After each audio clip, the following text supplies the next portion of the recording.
Hello everyone, welcome to Bugda education.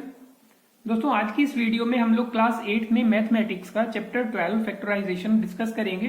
काफी आसान तरीके से आप लोगों को समझाएंगे। ये वीडियो नंबर 1 है। ये सभी के लिए हेल्पफुल है, चाहे वो स्टूडेंट्स आरबीएससी में हो, सीबीएसई में हो, स्टेट बोर्ड्स में हो। अगर आरबीएससी में है तो इसमें इस चैप्टर से 8 नंबर के क्वेश्चन आते हैं। अगर अच्छी तरह से आप लोगों ने समझ लिए तो आपके 8 नंबर पक्के। हम इसमें मीनिंग बताएंगे कि फैक्टराइजेशन का क्या मीनिंग है, आसान तरीके से एक्सप्लेन करेंगे, एग्जाम्पल के थ्रू आपको समझाएंगे। प्रैक्टिस क्वेश्चंस हम आपको देंगे पीडीएफ में, जिसका लिंक डिस्क्रिप्शन बॉक्स में आपको दे देंगे, वहां से आप डाउनलोड कर सकते हैं। किसी भी तरह का डाउट है तो आप हमें कमेंट सेक्शन में बताइए और साथ में इंपॉर्टेंट क्वेश्चंस आपको बताएंगे। तो देर ना करते हुए चलिए स्टार्ट करते हैं। अब बात करते हैं मीनिंग में। फैक्टर आप लोगों ने पिछली क्लास में भी पढ़ा होगा, फैक्टर्स एंड मल्टीपल्स। फिर भी कई बच्चों को समझ में नहीं आता, तो आप आसान तरीके से समझिए कि जो फैक्टर होगा किसी भी नंबर का, वो वैल्यू होगी जिसकी टेबल में वो आएगा। सबसे छोटा एग्जांपल लेते हैं। मान लीजिए 4 है हमारे पास एक नंबर। अब 4 किस किस की टेबल में आता है? देखिए, 4 को हम 1 से डिवाइड कर सकते हैं, 4 को हम 2 से डिवाइड कर सकते हैं और 4 को हम 4 से डिवाइड कर सकते हैं। पूरा पूरा डिवाइड होना चाहिए। तो 4 जिस जिस की भी टेबल में आएगा, 4 यहाँ पे आया है 1 की टेबल में, 4 आया है 2 की टेबल में और 4 आया है 4 की टेबल में। तो ये तीनों ही इसके फैक्टर हुए। तो 1, 2 एंड 4 बने इसके फैक्टर। तो यहाँ पे हम बात करें, अगर हम ऑल फैक्टर्स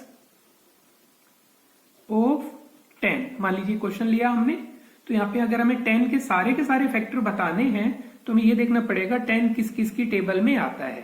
तो ये तो छोटा सा क्वेश्चन हुआ, तो हम बता सकते हैं कि 10 जो है वो 1 की टेबल में होगा, 2 की टेबल में होगा, 2 5 जा 10, 3 की टेबल में नहीं होगा, 4 में नहीं होगा, 5 की टेबल में होगा और फिर 10 की टेबल में होगा।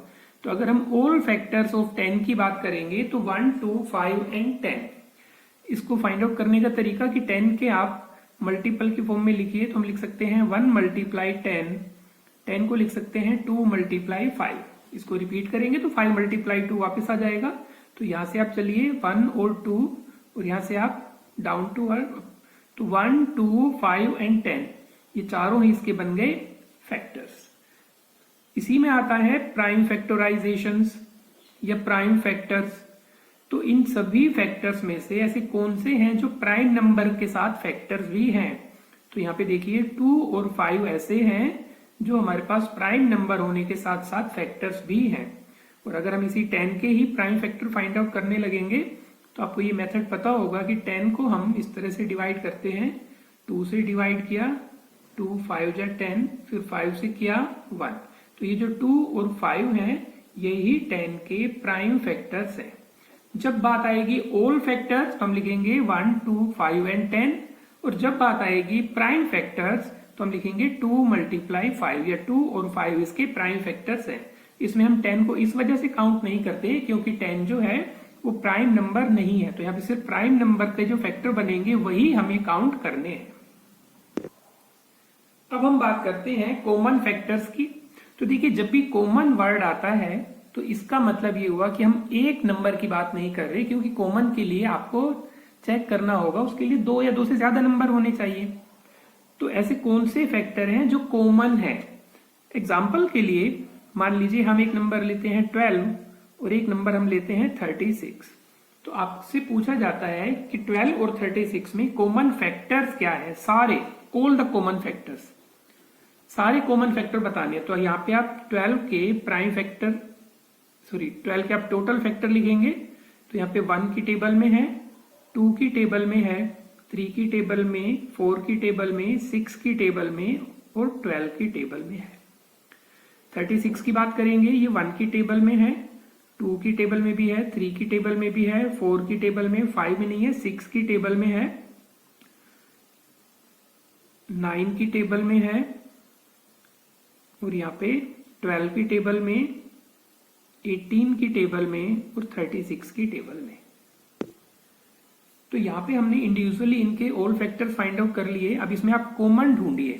जब हम कॉमन की बात करेंगे तो इसमें देखिए 1 दोनों में है। हम बात करेंगे कॉमन फैक्टर्स, तो इसमें 1 दोनों में है, 2 भी दोनों में है, 3 भी दोनों में है, 4 भी दोनों में है, 6 भी दोनों में है और 12 भी दोनों में है। तो ये इसके ऑल कॉमन फैक्टर्स हुए। लेकिन अगर हमें सिर्फ कॉमन फैक्टर ही फाइंड आउट करना हो तो हम इसके जो सबसे बड़ा नंबर होगा वो लेंगे, या फिर इसका हम दूसरा तरीका लेंगे कि हम 12 को लिखेंगे प्राइम फैक्टर्स की फॉर्म में 2 मल्टीप्लाई 2 मल्टीप्लाई 3, 3 2 जा 6, 6 2 जा 12। और जो 36 है उसे हम लिखेंगे 2 मल्टीप्लाई 2 मल्टीप्लाई 3 मल्टीप्लाई 3। तो यहाँ पे हमें हाईएस्ट कॉमन फैक्टर लिखना है। तो उसके लिए देखिए यहाँ पे ये 2 का जो है वो हमारे पास दोनों में कॉमन है, ये सेकंड वाला फैक्टर जो है वो भी दोनों में कॉमन है और थर्ड वाला भी दोनों में कॉमन है। तो यहाँ पे हम लोग इनको कर देते हैं मल्टीप्लाई। तो यहाँ पे जो 12 है वो इसका कॉमन फैक्टर हो गया हाईएस्ट वाला।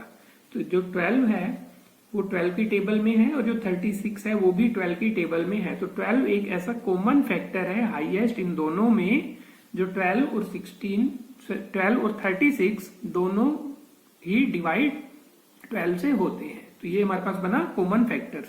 पहले हम इस पे बेस्ड एक दो क्वेश्चन करेंगे, उसके बाद हम आगे बढ़ेंगे। देखिए एक्सरसाइज 12.1 में find the common factors of the given terms. In terms हमें कॉमन फैक्टर बताने हैं। तो एक तो हम इसका थर्ड पार्ट करेंगे और एक हम इसमें फिफ्थ पार्ट कर लेंगे, क्योंकि इसमें 3 टर्म दिए हुए हैं। तो देखिए जब हम इसका सॉल्यूशन करेंगे तो 14pq इसके हम प्राइम फैक्टर बनाएंगे और 28p² के भी प्राइम फैक्टर बनाएंगे। तो 14 को तो हम लोग लिख सकते हैं 2 मल्टीप्लाई 7 और pq को p मल्टीप्लाई q। यहाँ पे देखिए नंबर्स भी हैं तो साथ में वेरिएबल्स भी हैं। 28 को हम लोग लिखेंगे, 14 जो लिखा है उसको 2 से और मल्टीप्लाई कर देंगे तो 2 मल्टीप्लाई 2 मल्टीप्लाई 7, देखिए 2 7 जा 14, इसको 2 से और मल्टीप्लाई कर दिए तो बन गया 28। और p जो है वो यहाँ पे 2 टाइम्स है और जो q है वो भी 2 टाइम्स है। अब इसमें हम कॉमन सेलेक्ट करेंगे तो देखिए 2 इसमें कॉमन है, 7 है, p है और q है। तो जिसको भी हमने अंडरलाइन किया है उसको आप नीचे लिख दीजिए कॉमन फैक्टर्स। तो 2 इन दोनों में से आप एक लिखेंगे, दोनों नहीं लिखेंगे, जिन पे अंडरलाइन है सेम नंबर्स में एक लिखेंगे आप। ये 7 और 7 कॉमन है तो ये आप 1 टाइम लिखेंगे, p आप 1 टाइम लिखेंगे और q आप 1 टाइम लिखेंगे। तो ये बन गया 7 2 जा 14 pq। ये बन गया इसका कॉमन फैक्टर्स। इस क्वेश्चन में देखिए नंबर ऑफ टर्म्स 3 हैं तो यहाँ पे हमें इन तीनों के ही प्राइम फैक्टर करने होंगे और जो तीनों में कॉमन होगा वही हमको लेना पड़ेगा। तो यहाँ पे देखिए 6 को हम लोग लिख सकते हैं 2 मल्टीप्लाई 3 और a b c यहाँ पे 1 टाइम है तो a multiply b multiply c। 24 जो है उसको हम लिखेंगे 2 मल्टीप्लाई 2 मल्टीप्लाई 2 मल्टीप्लाई 3, 3 2 जा 6, 6 2 जा 12, 12 2 जा 24। और a जो है वो 1 टाइम है और b यहाँ पे 2 टाइम्स है। 12 के लिए 2 मल्टीप्लाई 2 मल्टीप्लाई 3 और a यहाँ पे 2 टाइम्स है और b यहाँ पे 1 टाइम है। अब हमें यहाँ पे इसमें कॉमन सेलेक्ट करने हैं। तो देखिए 2 कॉमन है तीनों में, यहाँ पे हमें ध्यान रखना होगा कि तीनों में होना चाहिए। अब यहाँ पे देखिए 2 जो है वो लास्ट के दोनों टर्म में तो है लेकिन फर्स्ट वाले में नहीं है तो इसे हम काउंट नहीं करेंगे।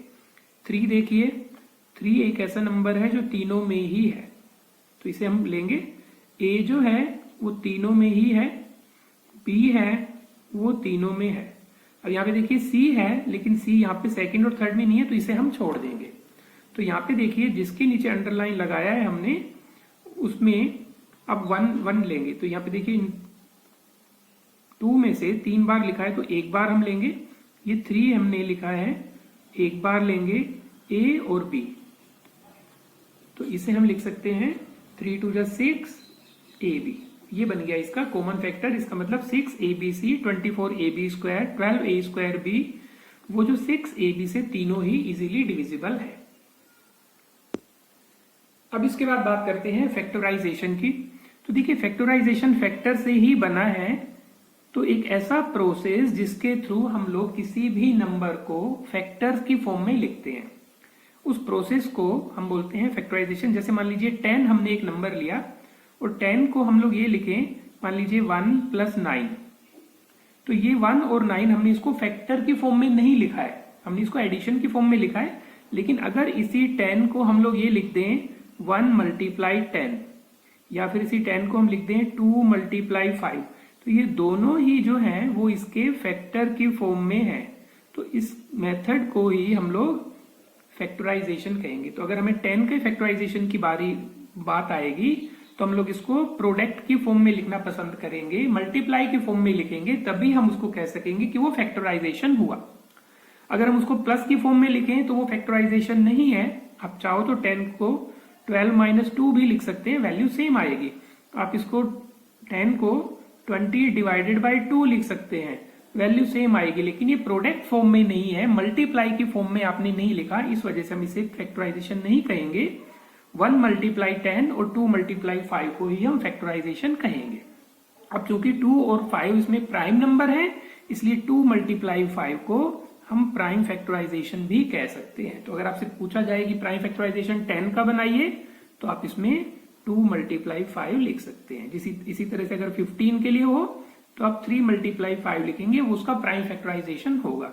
अदरवाइज 15 को आप 1 × 15 भी लिख सकते हैं और 3 × 5 भी लिख सकते हैं। तो इसी मल्टीप्लाई की फॉर्म में लिखने को ही हम लोग कहते हैं फैक्टराइजेशन।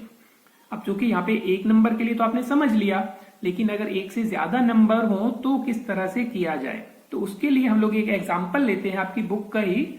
मान लीजिए आपके पास 7x - 42 है और आपसे बोला गया कि इसके फैक्टराइजेशन करिए, फैक्टर्स बनाइए, फैक्टराइज करिए। तो इसका मतलब हमें इस पूरे एक्सप्रेशन को मल्टीप्लाई की फॉर्म में लिखना है। अभी तो ये एडिशन सब्ट्रैक्शन की फॉर्म में है। तो यहाँ पे देखिए 7x को हम लोग लिखेंगे 7 × x, और जो 42 है उसको भी हम 7 के हिसाब से लिखेंगे, तो 2 × 3 × 7। तो यहां पर देखिए अब इसमें जो भी कॉमन आता है आप उसमें देखिए, ये दोनों में 7 कॉमन है, उसको आप अंडरलाइन कर दीजिए। जो भी आपने अंडरलाइन किया हुआ है उसको आप एक बार लिख दीजिए, फिर आप लगाइए ब्रैकेट, और जो भी आपके पास बिना अंडरलाइन की वैल्यू है, जैसे यहाँ पे x है और यहाँ पे 2 × 3 = 6 है, उसको एक अलग ब्रैकेट में लिख दीजिए। तो यहाँ पे 7x - 42 को हमने एक अलग तरह से लिखा, जो लिखा 7 और x - 6 ब्रैकेट में, जिसका मीनिंग ये हुआ कि 7 × x - 6। अब ये देखिए 7x - 42 को हमने मल्टीप्लाई की फॉर्म में लिख दिया, तो इसका एक फैक्टर बना 7, दूसरा बना x - 6।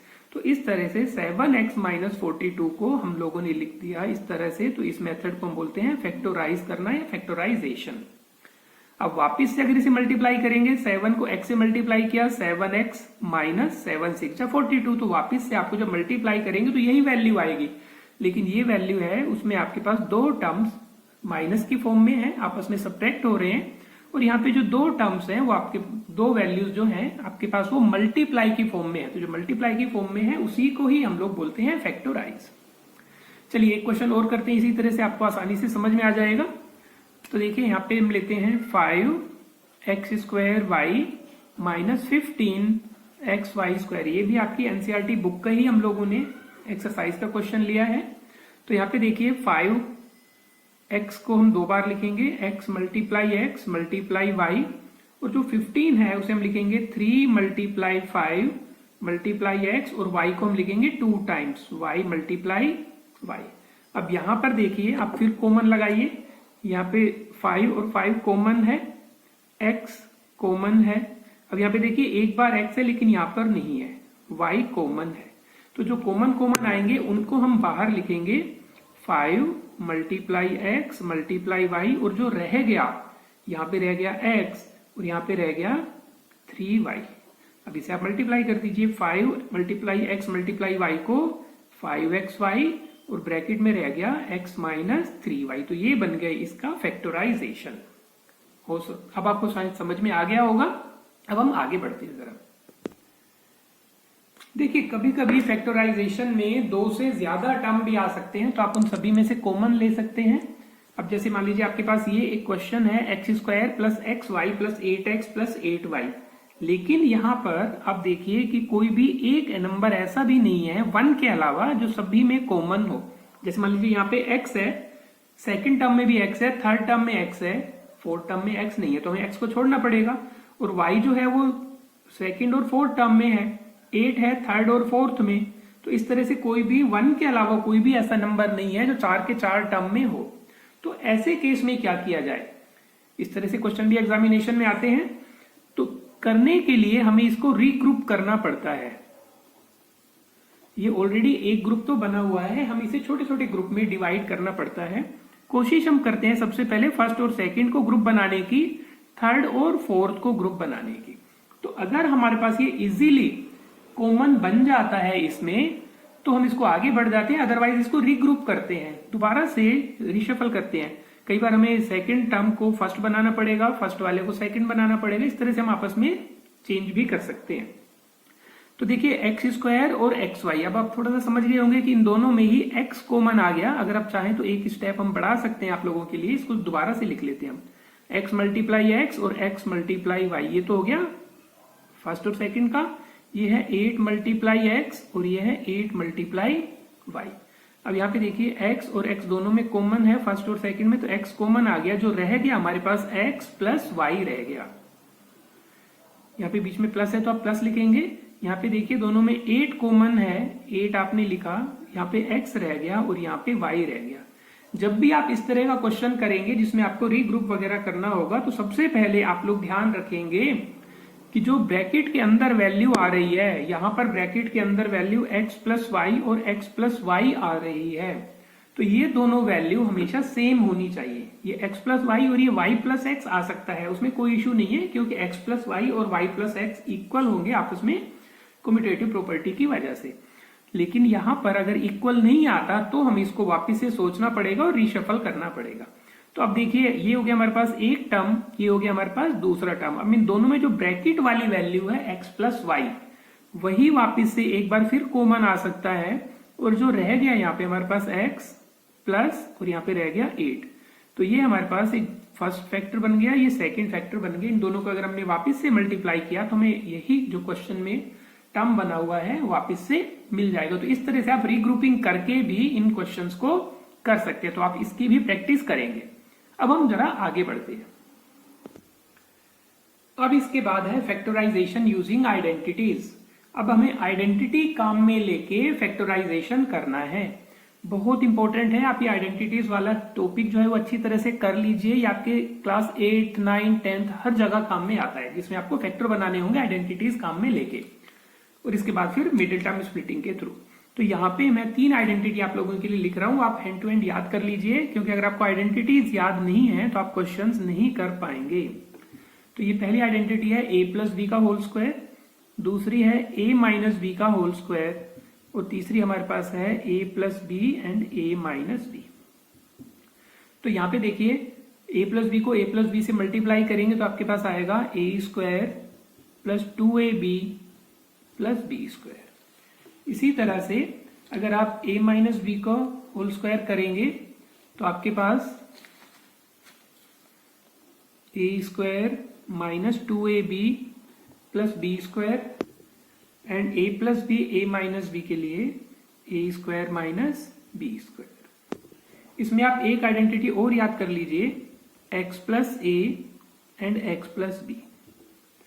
तो यहाँ पे x square plus a plus B into X plus A B, ये हमें काफी हेल्पफुल होगी मिडिल टर्म स्प्लिटिंग करते हुए। तो ये 4 आइडेंटिटी के बेस पे भी हम लोग फैक्टराइजेशन कर सकते हैं।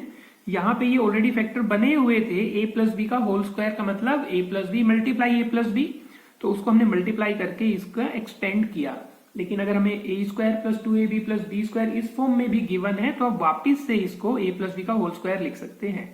आप यहाँ से लेफ्ट टू राइट जाएंगे तो आपने एक्सपेंड किया, और अगर आप राइट टू लेफ्ट आएंगे तो इसका मतलब आप उसके फैक्टर बना रहे हैं। दोनों ही तरीके से हम लोग इस आइडेंटिटी को काम में ले सकते हैं, जैसी भी हमें जरूरत है।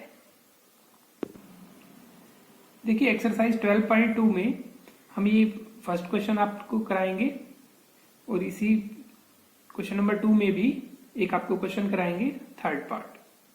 तो इसके थ्रू हम लोग समझेंगे कि अप्लाई किस तरह से करनी है इन आइडेंटिटीज को। देखिए आरबीएससी में जब ये चैप्टर 8 मार्क्स का आता है तो एक ही क्वेश्चन 8 मार्क्स का नहीं आएगा, आपके पास 4 छोटे छोटे क्वेश्चन आएंगे 4 पार्ट में और हर एक पार्ट 2-2 नंबर का होगा। तो इसका मतलब हमें हर टाइप के क्वेश्चन से फोकस करना है। a² + 8a + 16। तो यहाँ पे देखिए सबसे पहले हम देखेंगे फर्स्ट नंबर का और लास्ट वाले नंबर का क्या स्क्वायर नंबर है ये।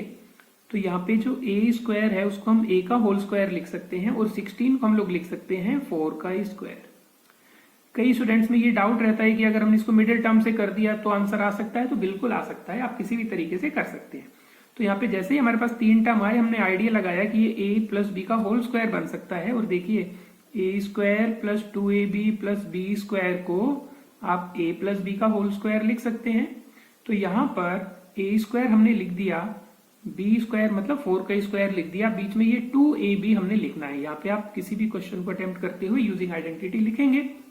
तो यहाँ पे हम लिखेंगे 2 और a का मतलब फर्स्ट वाला टर्म और b का मतलब सेकंड वाला टर्म। अब हम इसको चेक करते हैं तो ये a² बिल्कुल इसके इक्वल है, 2 4 जा 8a सेकंड टर्म के इक्वल है एंड 4 स्क्वायर इज 16। तो यहाँ पर देखिए a² + 2ab + b², इसकी वैल्यू हम a + b का होल स्क्वायर लिख सकते हैं। तो a का मतलब फर्स्ट टर्म और b का मतलब सेकंड टर्म, तो इसका हम होल स्क्वायर लिख सकते हैं। और अब चाहो तो इसे 2 बार भी लिख सकते हैं कि a + 4 एंड a + 4। तो ये बन गया इसका फैक्टराइजेशन। अब आगे बढ़ते हुए हम लोग क्वेश्चन देखते हैं 49x² - 36। तो यहाँ पे देखिए 2 टर्म है और दोनों ही ये होल स्क्वायर बन सकते हैं। जैसे 49 है उसको हम लिख सकते हैं 7 और ये x, तो 7x का होल स्क्वायर। अब बच्चे गलती क्या करेंगे, इसी 49x² को 7x² लिख देंगे, जो कि गलत है।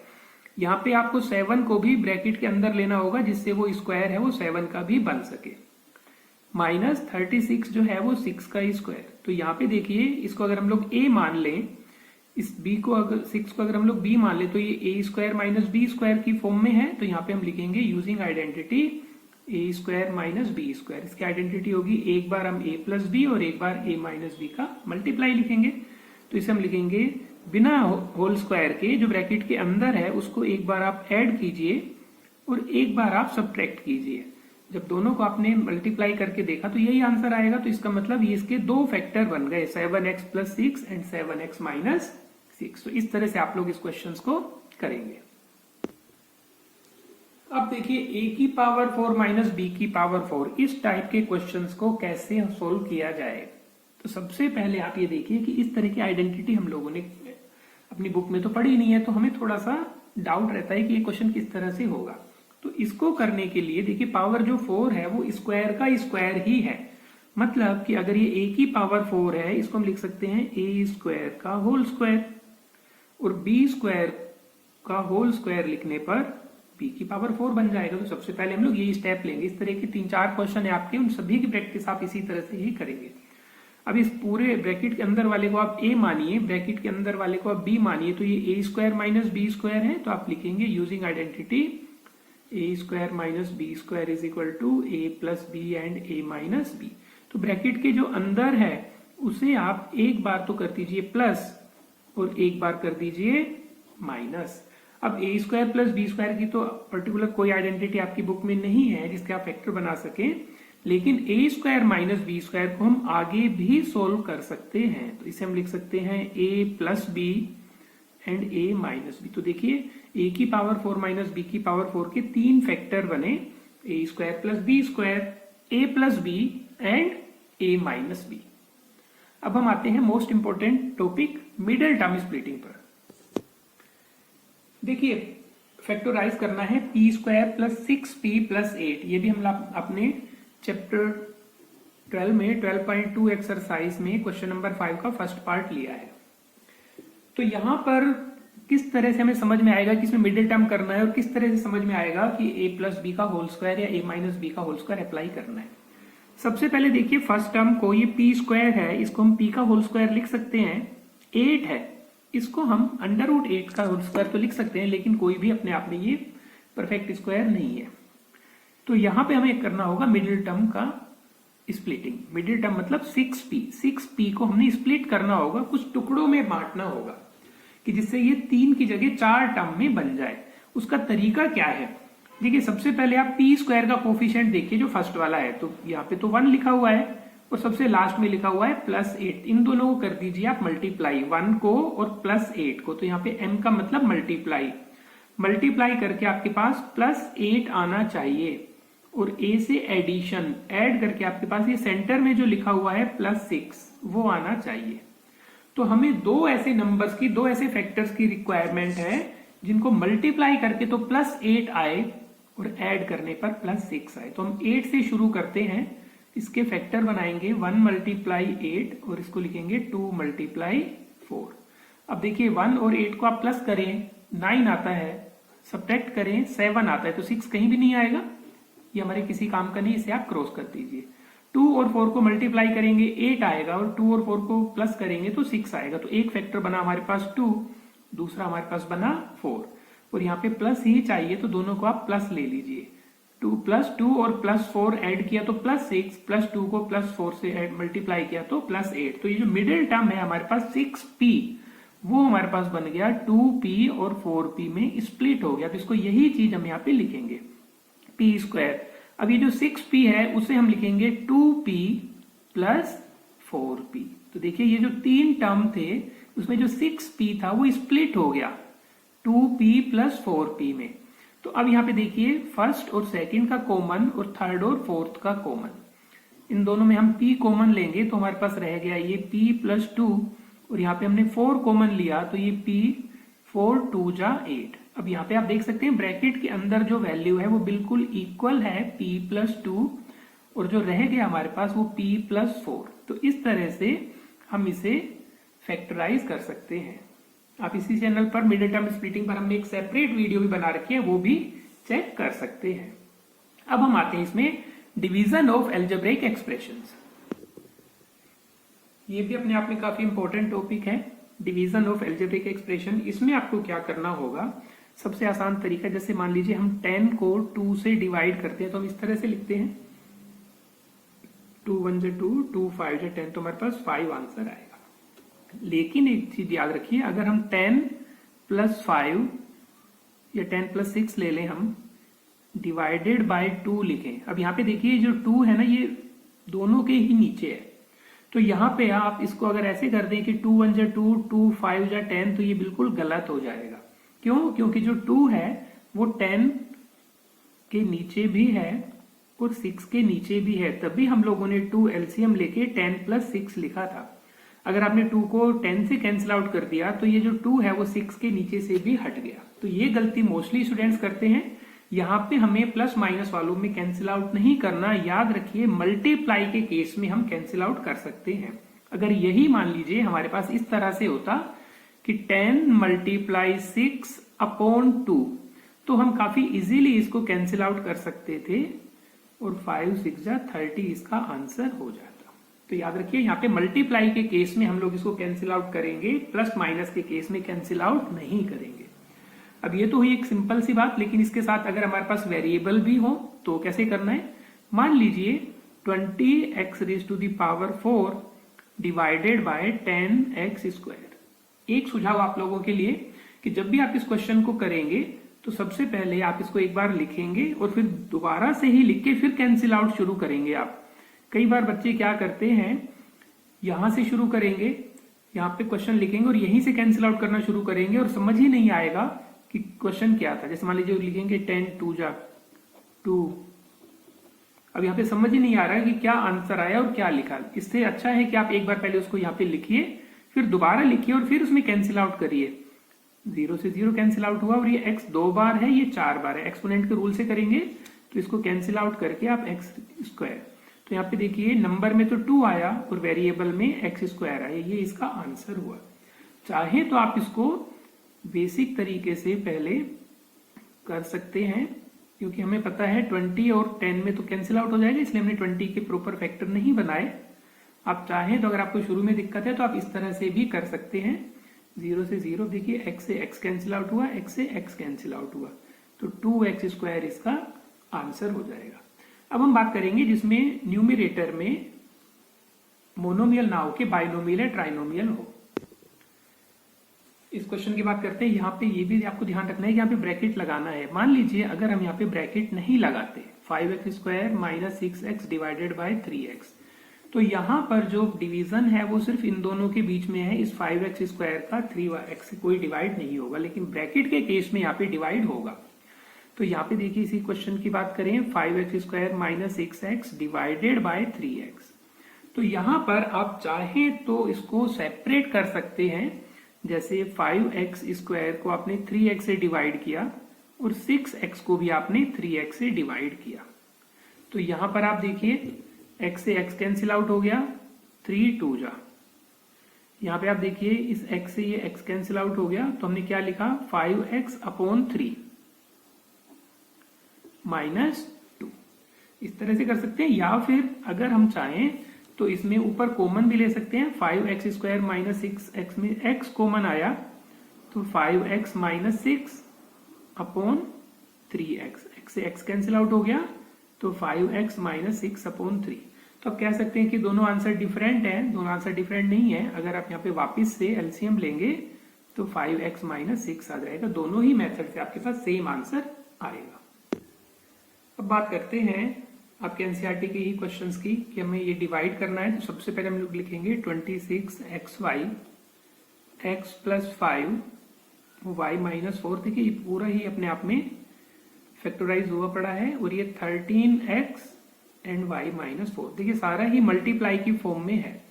तो सबसे पहले तो ये पूरा का पूरा ब्रैकेट हम मल्टीप्लाई की फॉर्म में है तो उसको कैंसिल आउट कर सकते हैं, सेम है।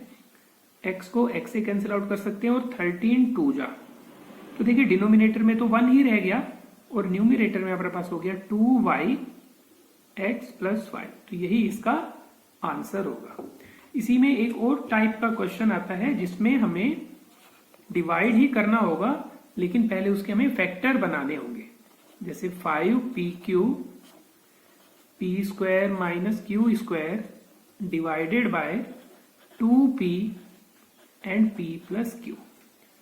यहां पे क्या करेंगे देखिए, 5pq p² minus q² upon 2p p plus q। देखिए यहां पर अभी इस p को p² से कैंसिल आउट नहीं करिए, क्योंकि ये ऊपर प्लस माइनस में है और मल्टीप्लाई में नहीं है। आप यहाँ पे p से p को कैंसिल आउट कर सकते हैं क्योंकि मल्टीप्लाई में है। तो यहाँ पे हो गया 5q, लेकिन यहाँ पे आप देखिए कि आइडेंटिटी अप्लाई होगी a² माइनस b²। तो इसे हम एक बार प्लस और एक बार माइनस लिख सकते हैं, divided by 2 and p plus q। अब यहाँ पे आप देखिए p प्लस q को p प्लस q के साथ आपने कैंसिल आउट कर दिया, तो यहाँ पे रह गया 5/2q and p minus q। इस तरह से हम इसको सोल्व करेंगे। अब यहाँ पे आपके पास a² माइनस b² की आइडेंटिटी आई, और कभी कभी इसमें मिडिल टर्म स्प्लिटिंग वाले क्वेश्चंस भी आ सकते हैं। जैसे m² minus 14m minus 32 divided by m plus 2। तो यहां पर हमें इसको मिडिल टर्म स्प्लिटिंग करना है। m² minus 14m minus 32 upon m plus 2।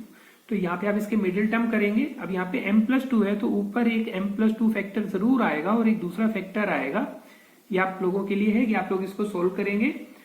जब भी यहाँ पे ऊपर मिडिल टर्म स्प्लिटिंग सोल्व करना हो और नीचे एक वैल्यू हो, तो ये ऊपर इसी तरह से फैक्टर बनेगा कि उसमें एक फैक्टर यही आएगा और ये कैंसिल आउट हो जाएगा, और जो बचेगा वही हमारे पास आंसर होगा।